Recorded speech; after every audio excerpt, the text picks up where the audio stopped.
Okay, this is the second video. I'm working on number 2 in the project.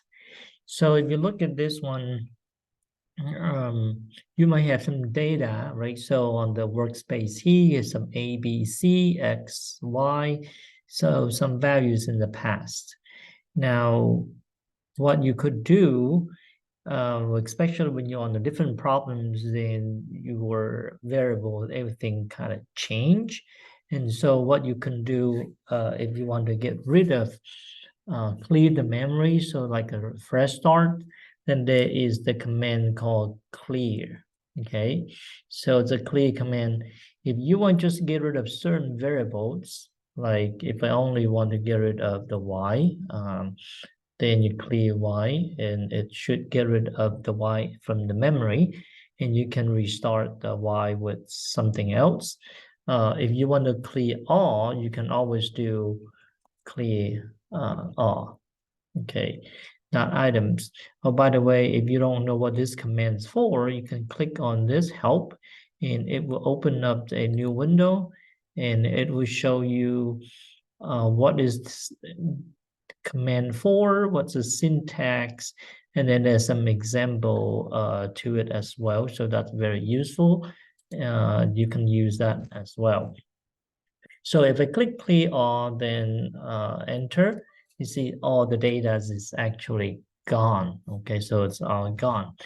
But for the exercise number 2, we still use the same A, B, and C. So here I'm gonna do this. Copy this one and redo it. A, B, and C. Okay. So again, the last digit, the last second last, and then the third last digit. In this case. Now notice that I put a semicolon here. This is where I suppress the output. So if you don't want to like run the numbers, the output out, but you want to assign those values to letters, you can do that. And you can see on the window here, the workspace window, it shows 8 now carry values 8, B is 7, and C is D. 6, okay, and then I can always go back and then I choose the previous command with the right arrow key, and this one again, if I don't want to show the output, you'd use a semicolon, and you can see add A, B, and C together, and the D has a value 21. So I think we still need those values for the exercise number 2, and but the function is going to be new, right? So we need the new functions. So here we're going to define against.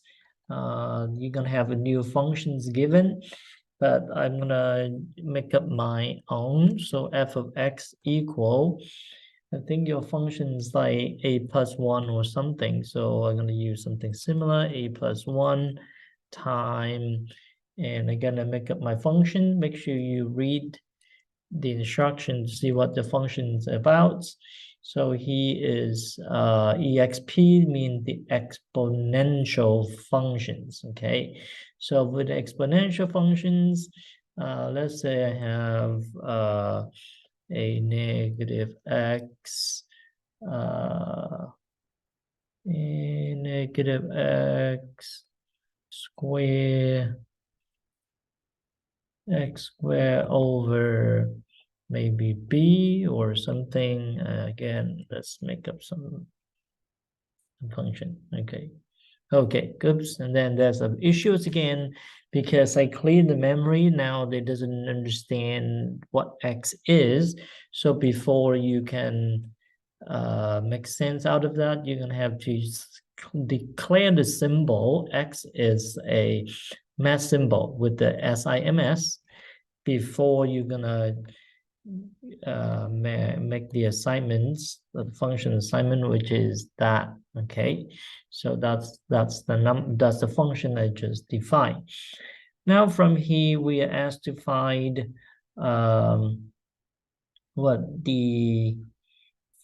we need to find the left hand and right hand sum. Now in order to use this, you need to have Oh, by the way, so this is the functions, right? So make sure that you copy this, the command that we have used for the exercise number 2. So I think we clear all first to, and then you put it in a word like I showed you last time, right? So the clear all, that's command go first. Then the next one is we do all okay, we do this values again. Okay, copy all of this and put in here. Okay, so these are be the command that we use for the exercise 2, and then you have the new function define. Then from here we ask to find the left hand, the right hand limits. Now I need to do a quick exercise here for the left and right limit. So if you recall, we need to find out the step first, right? So let's say we ask to find the one, yeah, we need to know the interval from where to where that we want to approximate the integral.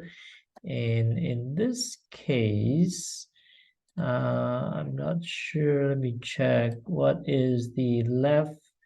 What is the interval? Okay, from d to d plus 10. Okay. So in my example here, it go from d to d plus 10 is what we're gonna need to approximate over. So over this interval, and we need to approximate using 20 rectangles, okay? 20 rectangles. So to do that, I need to do, we start with the left is the d values, and then the right is the d plus 10, and then the n is the 20. So first we decide the numbers. If you divide it from d to d plus 10, what's the difference? Okay, from d to d plus 10, it's at 10 units apart, right? The interval is 10. And then, so technically you do this. If you calculate dx, I call dx, so that's basically your steps, like each time you move how much, just like how many, when you break up into 20 intervals, then what is the width of each interval? And in this case, it is 10, right? Our interval length is 10, and we cut up into 20 sub-interval. So that should be 10 over 20, and that will give you 0.5, yes. So that means its increment is going 0.5 each, okay? 0.5 each. Now, the next step is you need to define the x values. So don't forget that then you're going to start with x1, x2, x3, x4. It start with, it's going to increase 0.5 each, right? So it's going to go 0.5 and 1 and 1.5 and 2 and 2.5. So each time increase half units. So your x values will start with the d values, okay? The d, so I'm gonna type this in x1, okay. So let's say start with x1 is, remember that the left boundary is starting at d, okay? That's what we ask. So at d, then what we're gonna do is you need to increase this 1 each time, right? 0.5 each time. So what is the d in our case? In my case is 21. So that means the first values is 21, next one 21.5, and then 22, 22.5, 23, and so on, right? As you divide up. So in order to get those x values, okay, you need to get those x values, you need the for loop for it to repeat. Okay, so this is not exactly the assignment asked to do now, but I just want to show you, if you do x1 equal d, that means your initial values, d is 21, it's into the x values here. Then the for loop, okay, the for loop would do, let's do the for loop, k equal 1 to, how many? We had 20, right? So we went 1 to 20.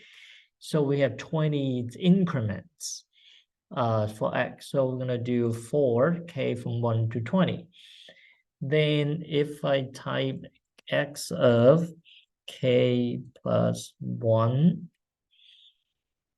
equal x of k plus dx. Now, what does it really do? I'm going to use the suppressing the output end. Okay. So this command over here is saying if k is 1, okay, then if you plug 1 in, then you have x of 2. So that means the second component equal x1 plus dx. So x1 is 21, and then dx 0.5. So that means it will calculate the second x2 is the previous one, x1 plus 0.5. So that will give you 21.5. Then the loop tell you that I'm going to increase the k from 1. The next one will be 2. Then when you plug in, you have x3 equal x2 plus 0.5. So that means they're going to keep adding the previous x, 0.5, 0.5, 0.5 each time. And we're going around is 20 times. So then you're going to have like a series of those x values, and you have 20 of them. So let me press enter here. And now you can see the x values here. You see the values is 1 by 21. So that means it has actually 21 values in it, actually starting at 1. Starting at 21, and then go 0.5 each. And if you want to see the values, now I can show, I can set x, and you see, oh, I do in fractions. So I think decimal may be better. So it's 21, and then the 43 over 2 is 21.5, 22, 22.5, 23, 23.5, etc. So you have all of these values.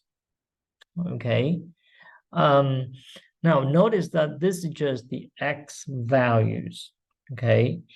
Then I need to find, if I need to do the rectangles, then the area of that rectangles would be what? It got to be, so we have the x value. You need to plug these values into the function. Okay, you need to plug into the functions that we have, which is this one right here.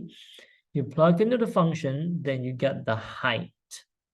Okay, so you got the height. So each of this number, 21, plug into the function, you got the corresponding height. And then you multiply 0.5. Well, 0.5, remember 0.5 is the width of the rectangle. So each of these times 0.5 give you the area of that, of each rectangles. Okay. So there'll be a next command is if you're going to need to find the height or the area of, I mean, the height of each one, then you need to plug in. But I need to do a new commands here. So let me do this. I need to clear x, okay, because I want to redo it again. Now the x values is gone. I reassign that x is 21 for now, right? Restart it. Now, this for loop right here, this for loop right here, now we have each time it calculates the next x values with the step size of 0.5. Now, oops, my bad. I just want to enter something. Okay, that's not what I mean. Okay, I need to clear x again. X equal 21. Now, what I want is here, I will add the second part, okay? Now, the second part would help me calculate the height of the rectangle. So y of k plus 1, do y of k plus 1 equal, and what's my functions?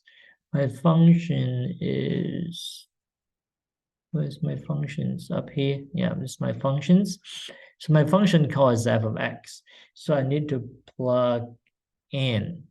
So I'm gonna plug in f of k plus 1. That's k plus 1. Actually, it's not true. I mean, I need to plug in the x values of the k plus 1. So that should be f of x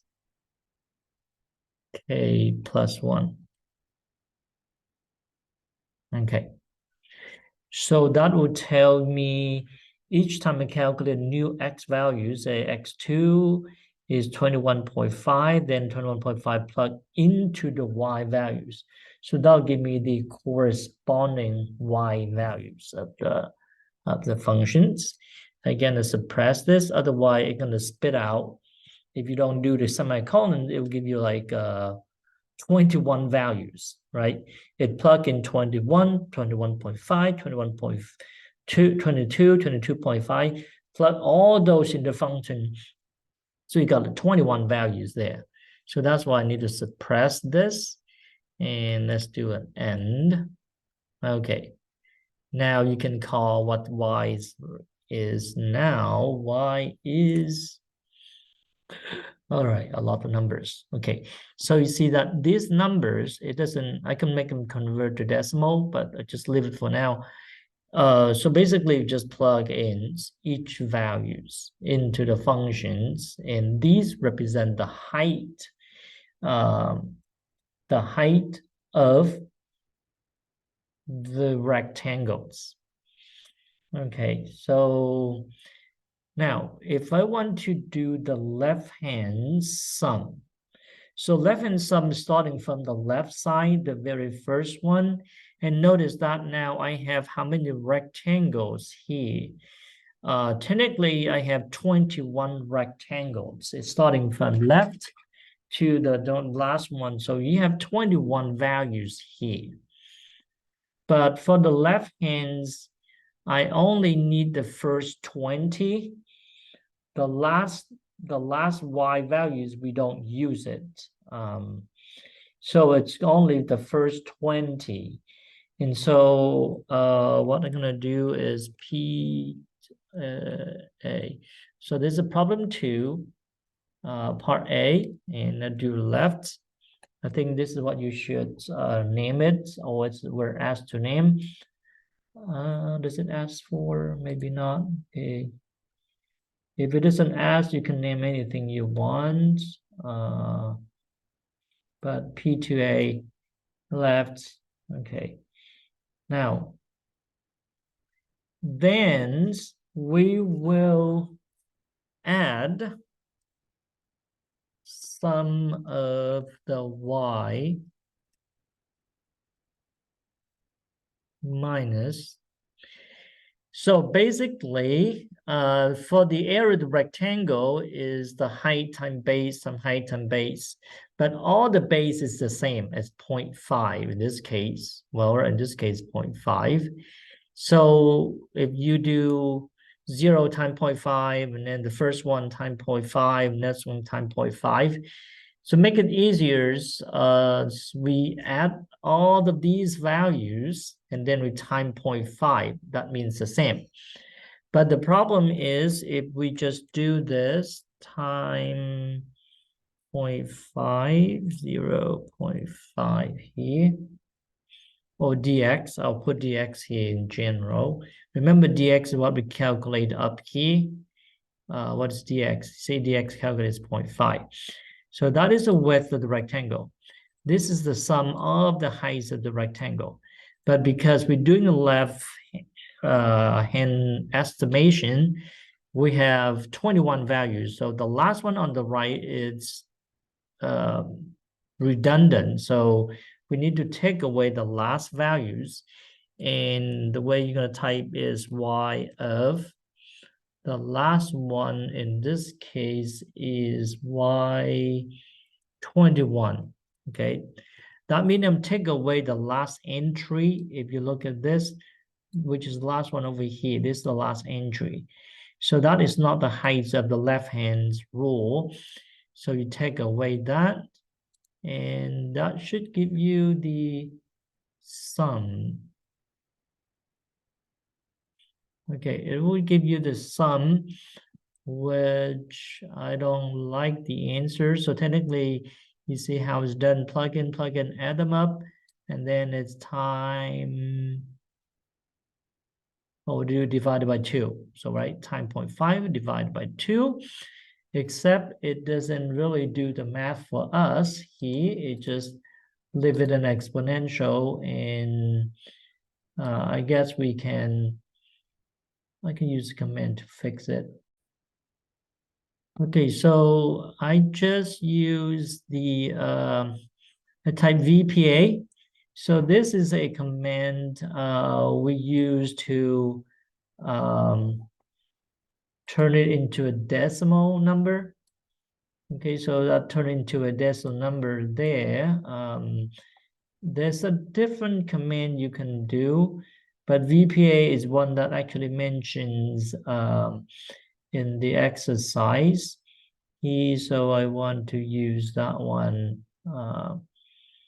to turn it into a decimal. You see, the answer here is a super small. Actually, it's a point. There's a lot of zeros, so it's very small in this scenario.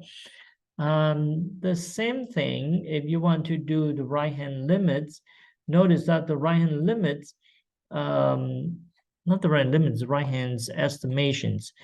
The difference is you don't including the first one, on the far left. So you use the 20 values on the right. So for that one, you just need to do, say, P2A right. I call that P2A right. And then the same thing, you add all the values of the height in this list. And this time I take away the first values. Remember, we only have 20 rectangles. So the very first one on the left is not used. So I'm going to subtract y1. So that means take away the first values in the list. And then you time dx.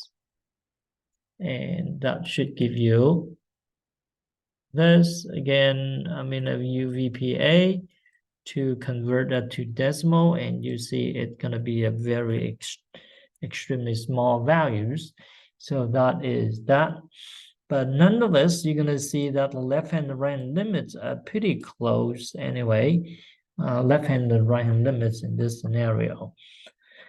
Okay, so that should finish your, I think that's 2A. I believe it's 2A, yes. Okay, then for 2B, we will need to, okay, what's 2B? 2B, we need to clear the variable first. Again, you don't want to You don't want to have some existing values. Wait, no, actually, we skip, sorry, 2B, C, and D. I'm not sure if I need to clear any of these. I think maybe we do.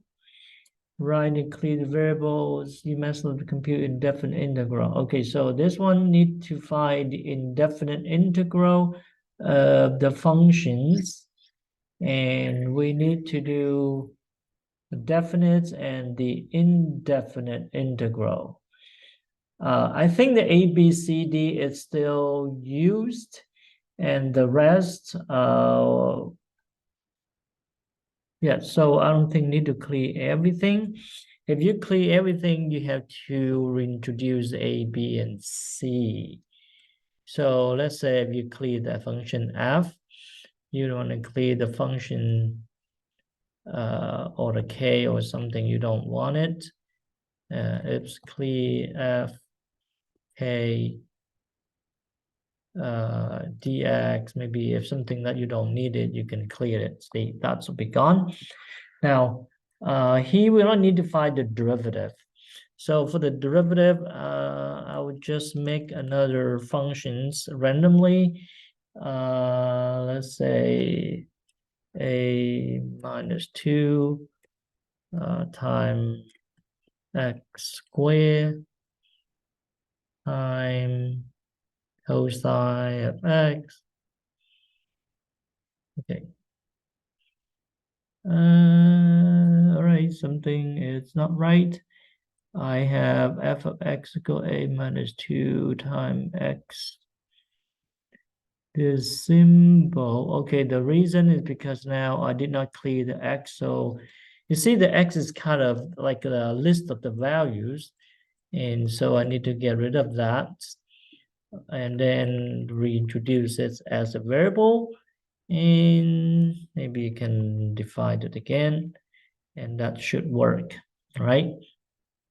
Now, for the second, the 2b, c, and d, you need to find the integral, definite and indefinite integral. Okay, indefinite integrals, definite integrals, so use the symbol int. Oh, you need to label the name too, so like P2B. That's problem 2, part B. I'll call that, that's the answer, P2B. int is integral. Function f, then integral with respect to x. That's it. Should be simple, yes. Now, and then if you want to do the definite integral, you say P2C, then you're going to have integral, the same thing, function f and variable x, but you need to specify the interval.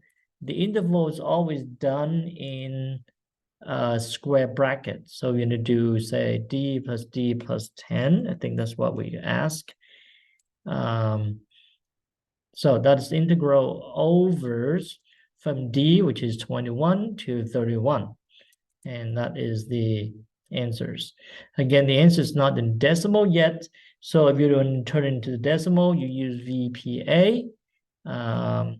That will help you turn into the decimal values, and VPA in this case is negative 4050. Okay, so well, it could be negative. It's just because the function is below the x-axis. Okay, so that's how you do the part 2 of the project. Again, you probably don't repeat exactly some of these. I kind of done extra.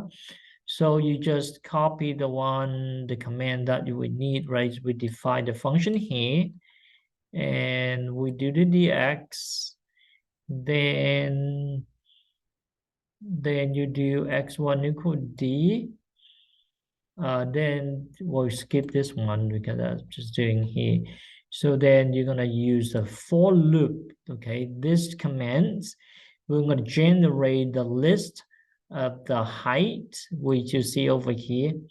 So this command, you definitely need to copy that and put it in the Word. That's what you need for the to be.